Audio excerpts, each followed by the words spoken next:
നേപ്പാളിൽ നിന്ന് അതീവ ഗുരുതരമായ പ്രകൃതി ദുരന്തത്തിന്റെ വാർത്തകളാണ് പുറത്തു വന്നുകൊണ്ടിരിക്കുന്നത്. ഹിമാലയൻ സാമ്രാജ്യത്തെ പിടിച്ചുലച്ചുകൊണ്ടുണ്ടായ മിന്നൽ പ്രളയത്തിൽ രാജ്യത്ത് വ്യാപക നാശനഷ്ടമാണ് റിപ്പോർട്ട് ചെയ്തിരിക്കുന്നത്. ഏറ്റവും ഒടുവിൽ ലഭ്യമാകുന്ന കണക്കുകൾ പ്രകാരം പ്രളയത്തിൽ ഇതുവരെ 170-ലധികം ആളുകൾക്ക് ജീവൻ നഷ്ടപ്പെട്ടിരിക്കുന്നു. മരണസംഖ്യ ഇനിയും കുത്തനെ ഉയർന്നേക്കാമെന്നാണ് പ്രാദേശിക ഭരണകൂടവും മാധ്യമങ്ങളും നൽകുന്ന സൂചന. കേവലം മരണസംഖ്യയിൽ മാത്രം ഒതുങ്ങുന്നതല്ല ഈ ദുരന്തത്തിന്റെ തീവ്രത.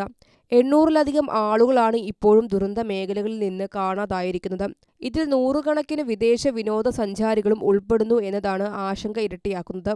ബൊട്ടേഘോഷ് നദി കരകവിഞ്ഞൊഴുകിയതായാണ് മധ്യ നേപ്പാളിലും അതിർത്തി പ്രദേശങ്ങളിലും വൻ ദുരന്തത്തിന് വഴിവെച്ചത്. മണിക്കൂറുകൾക്കുള്ളിൽ നഗരങ്ങളും ഗ്രാമങ്ങളും വെള്ളത്തിനടിയിലായി. ടിബറ്റൻ അതിർത്തി മേഖലയിലുണ്ടായ റിക്ടർ സ്കെയിൽ 4.4 തീവ്രത രേഖപ്പെടുത്തിയ ശക്തമായ ഭൂചലനവും അതിനെ തുടർന്നുണ്ടായ കൂറ്റൻ ഹിമപാതവുമാണ് ബൊട്ടേഘോഷ് നദിയിലെ പ്രളയത്തിന് കാരണമായതെന്ന് ഔദ്യോഗിക സ്ഥിരീകരണമുണ്ട്. പാറക്കല്ലുകളും മണ്ണും കൂറ്റൻ മഞ്ഞുകട്ടകളും കുത്തിയൊലിച്ചെത്തിയതോടെ ഗ്രാമങ്ങൾക്ക് മേൽ പ്രകൃതിയുടെ വലിയ താണ്ഡവമാണ് നടന്നത്. ഭയാനകമായ ഈ മിന്നൽ പ്രളയത്തിൽ 19ഓളം പ്രധാന പാലങ്ങളാണ് പൂർണ്ണമായും തകർന്നുപോയത്. 40 കിലോമീറ്ററിലധികം ദൈർഘ്യമുള്ള പ്രധാന റോഡുകളും ഹൈവേകളും ഒലിച്ചുപോയി. നൂറുകണക്കിന് വീടുകളും വാണിജ്യ സമുച്ചയങ്ങളുമാണ് നിമിഷ നേരം കൊണ്ട് കടപുഴകി വീണത്. എന്നാൽ തകർന്നുപോയ ഗതാഗത സംവിധാനങ്ങളും തടസ്സപ്പെട്ട വാർത്താവിനിമയ ശൃംഖലകളും രക്ഷാപ്രവർത്തനങ്ങൾക്ക് വലിയ വെല്ലുവിളിയാണ് ഉയർത്തുന്നത്.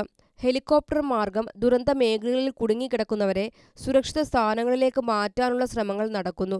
തമിഴ്നാട്ടിൽ നിന്ന് നേപ്പാൾ സന്ദർശനത്തിനായി പോയ 37 അംഗ സംഘത്തിനെക്കുറിച്ചും ഇതുവരെ യാതൊരു വിവരവുമില്ല.